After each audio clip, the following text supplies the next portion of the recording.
On avait parlé la dernière fois d'être positif, la chose du positif. On va rentrer un peu plus dans la technique. Très souvent, malheureusement, on entend des parents qui disent, malheureusement, heureusement, c'est la vie, qui disent c'est extraordinaire, c'est justement là où j'ai été le plus investi, j'ai tout fait pour qu'il devienne il aime l'étude de la Torah, j'ai tout fait pour. Et c'est là d'Afka que c'est le contraire.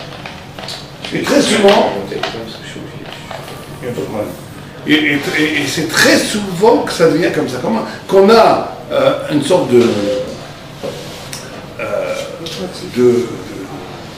décalage entre l'investissement que les parents considèrent comme considérable et le résultat. Alors d'où ça vient? Alors, ce qu'il faut avant tout comprendre, c'est que très souvent, ce que les parents appellent investissement ne sont pas un investissement, sont une réaction. Il faut bien diviser entre réaction. Est-ce que tu es réactif dans ton rapport avec tes enfants? Ou est-ce que tu prends l'initiative d'une action éducative? C'est pas du tout pareil.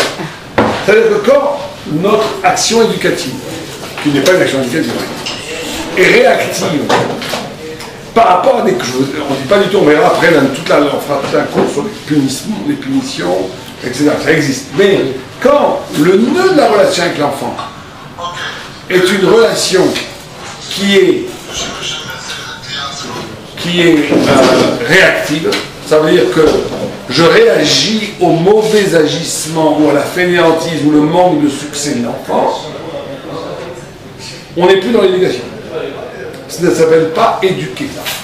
Ça s'appelle réagir, mais ce n'est pas éduquer. Et la plupart des fois, quand la liaison avec l'enfant n'a pas pour origine une initiative personnelle, une initiative des parents, qui vont ouvrir une voie éducative aux enfants, mais qui réagit au coup par coup, aux normes qu'ils ont préétablies, auxquelles l'enfant n'obéit pas. Et chaque fois qu'il n'obéit pas, on marque notre désaccord, au pire des cas, nos engueulades, nos coups, et au mieux des cas, notre désaccord. En faisant cela, on est, sans s'en rendre compte, on est dans l'anti-éducation. En d'autres termes, il faut savoir que quand les parents, c'est un point très important, réagissent, ça s'appelle un conditionnement négatif, qui non seulement n'aide pas les enfants, mais qui aggrave le cas. Il y a certains parents, on va leur dire, avoir le courage de leur dire, renoncez à éduquer vos enfants. Laissez tomber, parce que tout ce que vous essayez de faire, au contraire, au lieu de l'aider, ça va aggraver. Pourquoi? Parce qu'ils sont dans un rapport de crispation, de frustration, où l'enfant, dans son inconscient, dans sa conscience, voit que tout le rapport à ses parents n'a aucun rapport avec lui. Le rapport avec les parents, c'est un rapport à des normes qu'ils ont dans leur tête, sur lequel ils réagissent par rapport à la façon dont lui n'est pas en symbiose avec leurs normes. Et ça, c'est un dispositif anti-éducatif. Il faut comprendre. C'est anti-éducatif. Ça tue l'éducation. Ça veut dire quoi exactement? Ça veut dire que, par exemple, toutes mes remarques que je fais aux enfants, c'est qu'en réaction négative de comment ils se comportent. Mais c'est pas moi qui va commencer à engager un projet éducatif en lui parlant, par exemple, tu vois, on va voir quelle est la solution. En lui parlant, par exemple, de la beauté de l'étude, que l'intelligence, c'est la plus belle cadeau que Dieu nous a donné, que la Torah, c'est les secrets que Dieu a donnés aux hommes, que ça vienne de toi de façon. On a bien expliqué la dernière fois qu'il n'y a pas d'éducation sans joie et sans plaisir. Un acte éducatif, c'est avant tout donner du plaisir à l'enfant de penser, parler, agir selon la conformité de la Torah. C'est ça l'éducation. C'est la définition de la Torah. Tant que tu n'es pas dans un rapport où tu as su dégager une ambiance de plaisir, de joie, c'est pas l'éducation. L'éducation, c'est ça les sens d'éducation. Ça a l'air bizarre, mais c'est les sens d'éducation. L'éducation, elle passe par le plaisir et la joie. Que par le plaisir, il n'y a pas d'autre. Il y a d'autres choses qu'on doit faire qui ne sont pas éducatives, mais qui sont nécessaires. Mais chinuch, lechaner, comme ça le Minchas Chinuch, il dit, c'est avant tout cette notion de joie. Or, pour que cette notion de joie arrive, le fait que je sois réactif chaque fois, que toutes mes paroles à l'enfant sont toujours des réactions à des actions qui contredisent mon désir, ça tue l'éducation. On va voir, on va faire tout un cours, il ne faut pratiquement jamais faire de critique. Les critiques, c'est destructeur. On peut faire, on va voir le maître mot. Oui, Annie? Il ne faut pas réagir alors quand il y a un truc qui... Non, il ne faut jamais réagir. Il ne faut pas réagir. Non, on va voir. Il y a des moments, on peut réagir sur mot pour l'empêcher de faire l'acte, on verra ça. Pour empêcher de faire l'acte, chez nous, on ne fait pas, stop. Mais que le discours éducatif soit que par rapport à la réaction, que mon rapport avec lui soit que programmé par rapport à ça, c'est ça qui est destructeur. Ça ne veut pas dire que quand il va faire une bêtise, tu t'arrêtes. Bien entendu, c'est faux, il faut être là. Mais ce n'est pas l'éducation, ça c'est de la prévention. Ou c'est de l'arrêt du masique. Mais des fois, la façon dont on formule, c'est perçu comme un reproche, une critique, mais non, on ne l'a pas dit. C'est pas grave, c'est pas grave. Ça aussi, il faut que l'enfant soit intelligent, mais aussi de faire des efforts. Si votre motivation première, elle est pas de faire une critique, mais de l'empêcher de faire une critique, il n'y a pas de problème. Si la motivation est de le juger, de l'abaisser, même inconsciemment, de vous venger en lui criant dessus de la frustration qui lui a généré en vous, qu'il n'est pas l'enfant parfait que vous désirez, là c'est anti-éducatif. Parce que tout est effectivement dans la formulation. Quelqu'un va faire une bêtise, je lui dis non, ne fais pas ça, c'est assaut. Ne fais pas ça, aucun problème. Ne fais pas assaut, mais quand tu fais ils je suis énervé. Je suis énervé, tu ne fais rien, ça va rien, ce que tu fais c'est nul, t'es un pauvre type.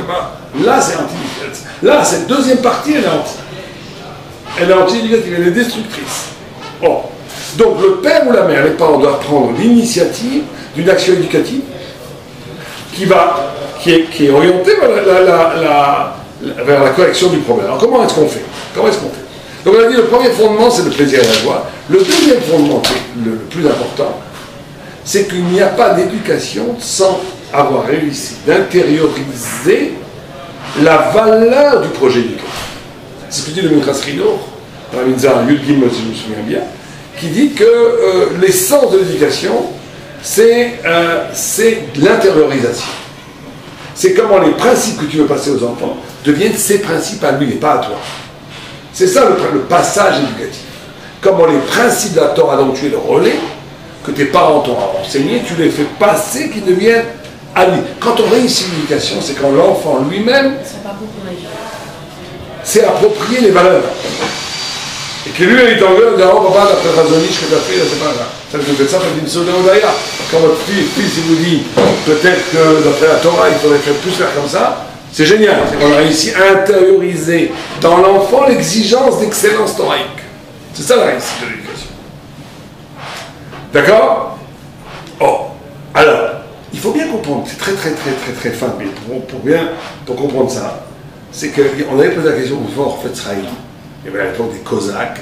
Les Cosaques, c'était des gens, quand ils étaient dans l'armée, les tsars, ils étaient merveilleux, comme soldats, ils étaient zélés, ils faisaient des camps de combat, ils étaient magnifiques. Ils avaient un service de 25 ans. Au bout de 25 ans, il y avait une tofa qu'après, ils ne faisaient plus rien. Ils étaient devant le poêle, ils buvaient, ils s'effondraient, ils n'étaient plus capables de rien faire, ça devenait des bons à rien. Et ils vivaient grâce à la solde, la demi-solde qu'ils avaient de la retraite. Et on a posé en fait ça, on a dit comment ça se fait que quand ils étaient soldats, ils étaient très zélés, tout, et quand ils ont arrêté, ils sont devenus des locumènes. Ah ouais, c'est très simple, parce que même leur volonté de bien faire, toute leur vie était orientée vers la retraite. Il a dit, leur but c'était pas l'armée, leur but c'était de passer ces 25 ans pour après se vivre tranquille. Donc il dit c'est pareil pour l'enfant. Très souvent des parents qui te disent, je comprends pas. J'ai investi tellement pour mon enfant, j'ai tout fait, et maintenant il est sorti le contraire. Et l'enfant, tu lui demandes, je comprends qu'il ne comprenne pas. Il m'a tellement pris la tête quand j'étais jeune, que maintenant, quand je suis libre, je fais ce que je veux. Très souvent, vous avez ce dialogue triste entre parents et enfants. Pourquoi? Parce que c'est exactement la notion d'intérêt. Le père a cru que éduquer, c'était réagir ou des fois plus ou moins maladroitement, aux actions qu'il jugeait mauvaises de son enfant, et l'obliger à le contraindre à correspondre aux critères qu'il a dans la tête. C'est l'acte naturel d'une éducation, mais c'est pas éducatif ça. L'action d'éduquer, c'est chinou, c'est d'introduire dans l'enfant une volonté qui correspond aux valeurs que tu veux transmettre. C'est ça le secret de l'éducation. Réussir à allumer une volonté chez l'enfant qui correspond qui provoque son assentiment, son acceptation, son intériorisation de l'enfant. Alors, vous allez me dire, tout ça c'est des grandes idées, très vraies, c'est très vrai ce qu'on dit, mais comment on fait? Quel est le kéli premier de l'intérieur? On a défini que l'éducation n'est point un pouvoir coercitif extérieur, même au nom de la Torah, au nom de tout ce que vous voulez, mais est un passage de valeur de la volonté des parents à la volonté des enfants. C'est ça l'éducation. Quand on fait ça, on a réussi l'éducation. L'enfant, il peut naviguer tout seul. Plus de problème. Tant qu'on ne fait pas ça, on n'est pas dans l'éducation. On est dans la coercition, on est dans la mise de barrières qui protège l'enfant de faire des avérotes ou des bêtises, c'est sûr, mais on n'est pas dans l'éducation, c'est ça que les gens ne comprennent pas. Donc quand les parents ils te disent alors ça passe par quoi? Avant tout, le maître mot de cette on va en parler la semaine prochaine aussi de cela parce que c'est assez long, mais on fait le premier cours sur ça aujourd'hui, c'est la notion d'encouragement. L'encouragement est le premier facteur qui permet l'intériorisation. Encourager l'enfant. Alors c'est pas si évident qu'est-ce que c'est l'encouragement. C'est quoi encourager? Alors, dans l'encouragement, il y a aussi beaucoup de problèmes. Mais c'est quoi l'encouragement? Il y avait une fois une histoire, une femme, c'était aussi très triste, qui avait écrit à un rabbin, qui lui avait dit, le rabbin, vous n'avez pas assez encouragé votre fils. Vous n'avez pas assez encouragé votre fils. Et elle avait répondu, pas du tout, c'est faux ce que vous dites. Je n'ai jamais manqué une occasion. Quand mon fils revenait quand il était au Ghana avec des jolis dessins, comme c'est beau, et que j'ai toujours encouragé mon fils. Donc c'est faux. Et alors, elle a dit, la femme n'a pas compris qu'il manquait d'encouragement. Pourquoi? Parce que même si c'est pas bien, elle aurait dû dire, oh, c'est joli. Non, justement, pas du tout. Non. Ça, c'est catastrophe. Ah ouais, catastrophe. C'est un beau dessin, c'est affreux, mais c'est un beau dessin. Comme c'est beau. C'est beau. Ah ouais? Ça après l'enfant, justement, la vacuité de la parole. Que tous les mots, c'est du baratin. Non. Justement, le contraire. L'encouragement ne peut être un encouragement efficace que justement s'il est crédible et que cette crédibilité est passée et relayée par deux crédibilités, la tienne et celle de l'enfant. Justement, ce que tu as fait, c'est anti-éducatif. Ça te dit à ton enfant, c'est-à-dire que tu dois... Attends, moi je me prépare là. Moi je suis en prévention. Donc pour l'instant, j'ai rien fait. Exactement. L'encouragement, c'est tout le temps. Il ne faut jamais que ça soit un faux. D'abord parce que l'enfant le sent, la plupart du temps. Moi, ça soit un thème de l'amour, mais c'est rare, les enfants sont intelligents. Les enfants sentent quand tu baratines ou pas. Il n'y a rien à faire. En hébreu, ça passe bien. Hein? En hébreu, ça passe bien. Quoi? Shama, Kapara. Non, c'est pas bon. C'est pas vrai, tu vois, il y a beaucoup d'enfants qui sortent, des parents super gentils et tout, ils sortent complètement déglingués. Parce qu'il y a un manque d'honnêteté. Parce que les gens ont peur, les parents, ils ont peur de rater leur éducation. Donc il est merveilleux, il est... Il ne veut pas voir la réalité. Et tout ça, c'est dit, j'ai encouragé mon fils, ça aurait été traduit de marcher magiquement. C'est pas comme ça. Non, mais vous connaissez l'histoire d'Einstein. En fait, il était nul à l'école et que la maîtresse, elle lui a écrit un mot à sa mère comme quoi il ne pouvait pas le garder tellement il était nul. Et qu'il était tellement nul qu'il n'avait pas compris ce qu'il y avait marqué dans le papier, il l'a donné à sa mère. Et que sa mère lui a dit, mais mon fils, tu es tellement bon élève qu'ils ne peuvent pas te garder dans cette école. Et elle lui a fait faire des cours privés. Et c'est une vraie histoire, là? Ah oui, c'est une vraie histoire. C'est Einstein. Non, Einstein. Je sais, mais... Donc, du coup, elle n'a pas dit que t'es nul. Mais donc, quelque part, c'est... Il ne faut jamais dire que t'es nul. Jamais dire que t'es nul. D'accord. Mais donc, ça, quelque part, c'est pas honnête. Ça, c'est... Non, mais maintenant, on va voir. Non, ce que vous dites... Ce que vous dites, c'est important, on va voir. Parce que quand on dit qu'il ne faut pas mentir, c'est pas qu'il ne faut pas des fois faire des stratagèmes et des stratégies. Je dis qu'il faut que tu crois. Sa mère, elle croyait qu'il était intelligent. Sinon, ça n'aurait jamais marché. Dans cette histoire, j'en doute qu'elle était vraie, parce que on dit que c'est un mythe qui était assez bon à l'école. Mais c'est pas grave. Mais l'histoire, dans son idée, est vraie. Mais elle est vraie Je parce que retrouve là où j'ai. ouais, elle est vraie. Pourquoi elle est vraie? Parce que la mère croit qu'il a des grands potentiels. Si tu ne crois pas du tout, ça ne marche pas.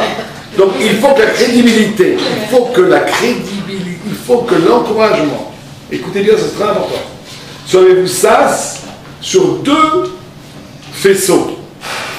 Un, ta propre émouna pour tes enfants. Tu crois qu'il peut devenir un tzaddik. Tu crois qu'il peut devenir un tanit haram. Tu crois qu'il peut être honnête. Tu crois tout. Tu crois. Si tu ne crois pas, ne lui fais pas des compliments. Quand tu es intelligent, mon fils, quand tu sais, il est nul, il comprend rien. C'est nul. Tu vas lui apprendre que tout est baratin, que tout est manipulation. À la fin, lui aussi va vous manipuler. À la fin, ça fait des enfants qui manipulent devant leurs parents. Ils disent oui, on fait le kidouche et tout. Ils ne vont pas aller en boîte de nuit, comme ça. Devant toi, il est sympa, mais ils vont en boîte de nuit samedi soir, vendredi soir. C'est comme ça. Tu vas manipuler, je te manipule. Donc, non, jamais manipuler dans le sens d'un mensonge grossier, comme tu es. Non, mais par contre, être capable de déceler chez ses enfants. Et normalement, si on est un petit peu clairvoyant, chaque enfant a des dons, chaque enfant a des aptitudes, chaque enfant a des choses formidables. Et bien ça m'encourage. Ça, c'est merveilleux ça. Il dit, le Sefer Hazim, une chose extraordinaire. Il dit, le secret de l'éducation, c'est la rov dat yalda, d'aimer l'esprit de ses enfants. Pas juste aimer son enfant, aimer son esprit. Ça veut dire quoi aimer son esprit? C'est la façon dont il raisonne. Tu dois pas chaque fois dire non, oui, ce que tu dis, je vais dire comment on raisonne. Tu étouffes son esprit. Si tu écoutes sa singularité, sa musique intellectuelle propre qui est à lui, ou sa musique émotive qui est propre à lui, et que tu dis ça c'est merveilleux, j'avais pas pensé à ça. Oh, c'est une très bonne idée.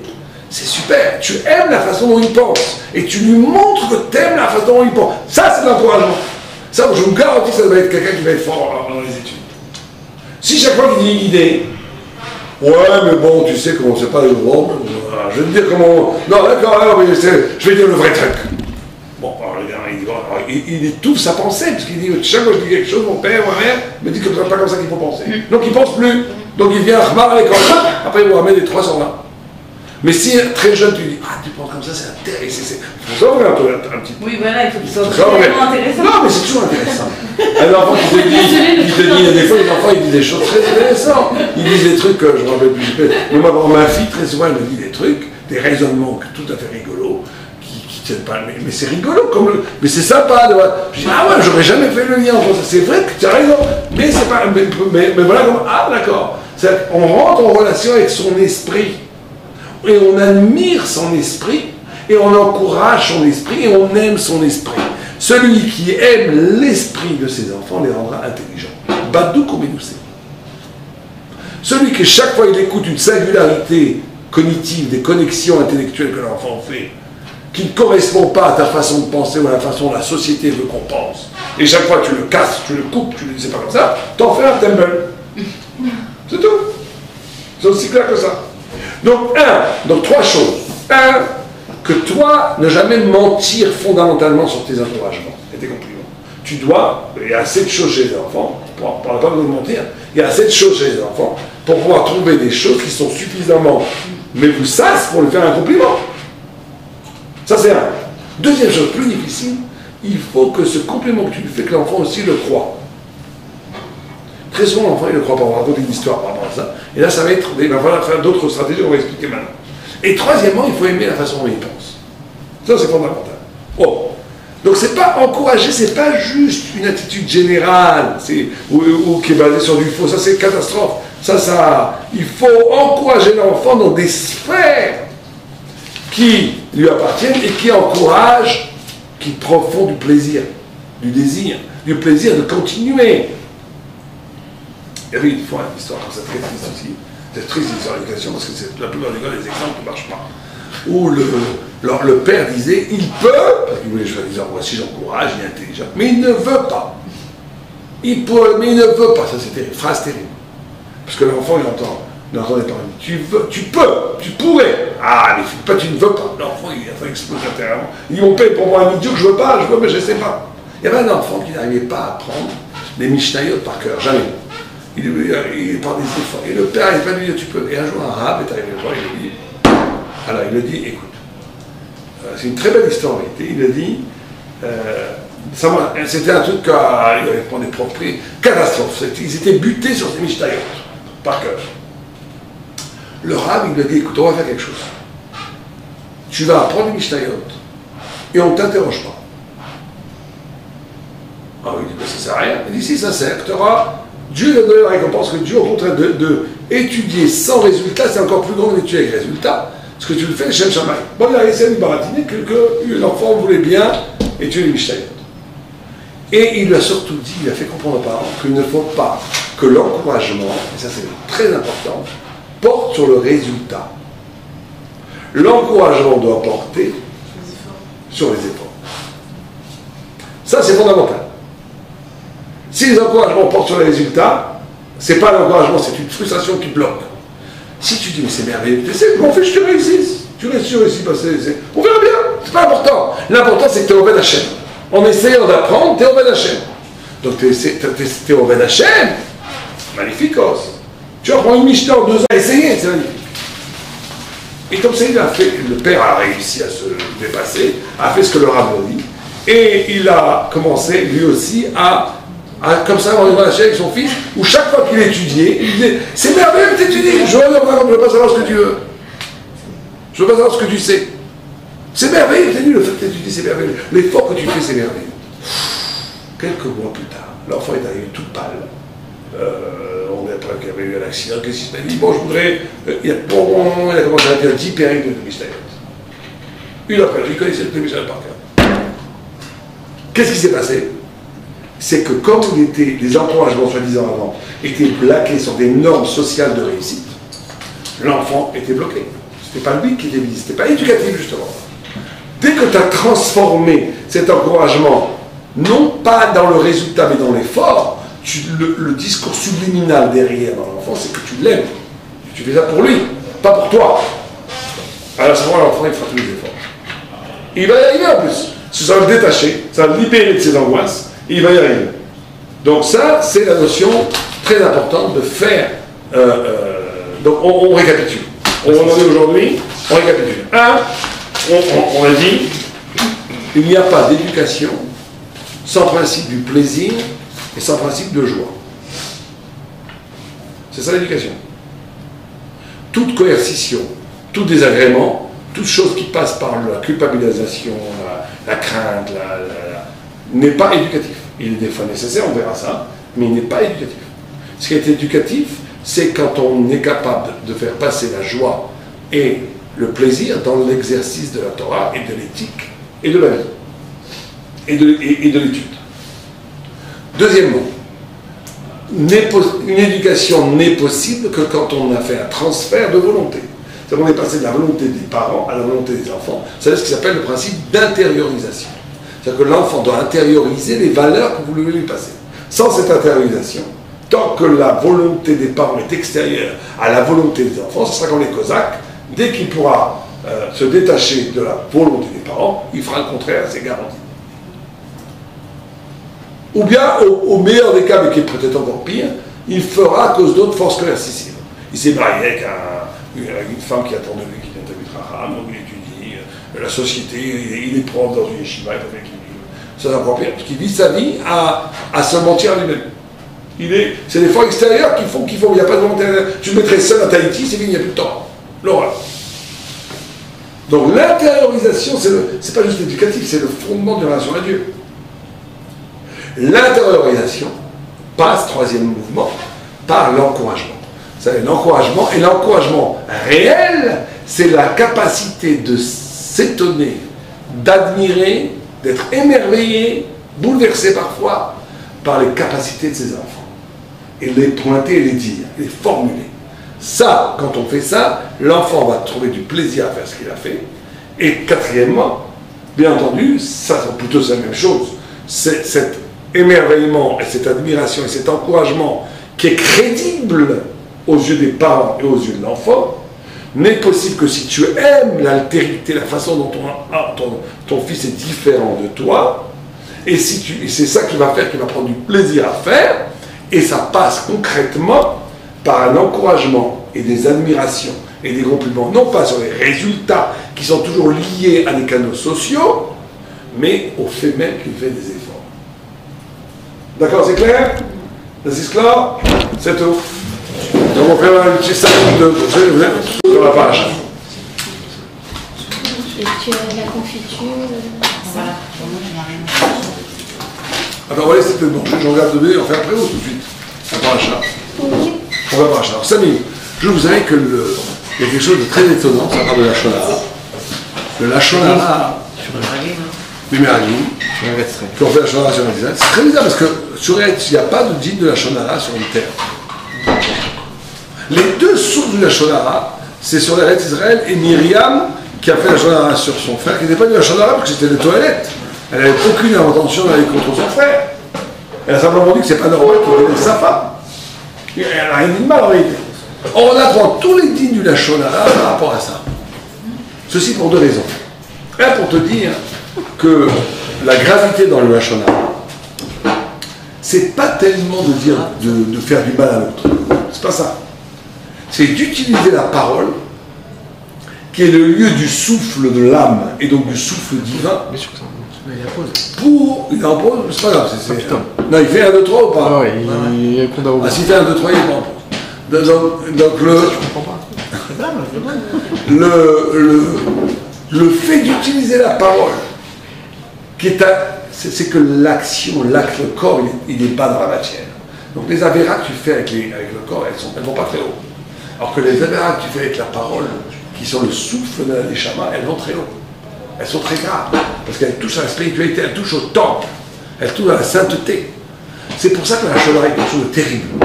Parce que c'est pas simplement un acte, au niveau de l'acte, donner un coup de poing à quelqu'un, ça fait plus mal que dire du mal de lui. Mais au niveau de la gravité de celui qui fait l'acte, c'est plus grave la Shonara que de donner un coup de poing. Pourquoi? Parce que tu as utilisé un organe qui est la parole, qui est elle-même l'instrument du passage du souffle divin qui est en toi, et tu as profané la divinité qui est en toi en parlant mal. C'est pour ça qu'on apprend les halachot du Lachonara sur les paroles sur la qu'aucun ils ont fait de mal à personne. Ou sur Myriam, aussi elle a fait de mal à personne. Parce que Moshe s'en fichait complètement ce qu'il disait. Il a prié pour elle tout de suite, il n'avait aucune rancœur, aucune rancune. Et tu savais, non? Hein? Et tu savais ce qu'il allait dire? Oui, il savait tout, il n'était pas du tout. Ça l'a pas du tout touché, il a compris. Simplement, il a compris qu'elle ne comprenait pas, puisqu'elle ne pouvait pas comprendre à hauteur de Moïse. Et donc, ça, c'est le premier point. La sacralisation de la parole et la profanation de la parole quand tu utilises cette parole pour des mauvaises choses. Mais le deuxième niveau, regardez, c'est qu'on parle de Eretz Israël ou Moshe, sont des éléments, des horizons indépassables. C'est comment tu te permets de parler d'Eretz Israël. C'est la terre que Dieu t'a donnée. Comment tu te permets de parler de Moïse, le plus grand des prophètes. C'est qu'en réalité, on apprend aussi dans la Chod Hashonara de ces deux-là pour te dire comment tu te parles. Chaque autre personne est sacrée. De la même façon que Moïse est sacré, que la terre d'Israël est sacrée, comment tu te permets de parler d'un juif? Il est sacré. Ne faire la chose, ce n'est pas prendre en compte la mesure d'infini que chaque personne possède. Et c'est en ce sens-là que c'est aussi une profanation. Donc c'est pour ça que dans la finesse de l'enseignement, on t'a pas pris un cas où quelqu'un Calvator aurait pu prendre un cas où Rouven, Amédi, de qu'on voit avec les fils de Léphraim, les fils de Yosef et tout. Non, on t'a pris deux cas complètement absolus. Pour te dire, un, que la Shonara n'est pas liée au dommage que tu causes, elle est en soi une profanation de la parole. Deux, que là, leur faute, c'est de ne pas avoir mesuré la grandeur de ce dont ils parlaient. Or, en réalité, c'est pas pour tout homme. Tout homme, tu ne peux pas le juger, parce que tu n'es pas à sa place. Et de parler de lui, c'est de prendre pour Dieu. Toi, tu es là pour le juger. Et pour qui tu te prends? Tu ne comprends pas qu'il y a une dimension d'infini, de transcendant, d'au-delà de tous tes jugements qui caractérisent toute personne juive, dont on ne parle pas d'eux. Sauf si c'est un apicurus, il y a des gens qui sont réduits à la petitesse de l'animalité, pas de problème. Un hérétique, tu peux faire ça. Il n'y a pas de problème. Voilà, c'était le petit enseignement sur la paracha.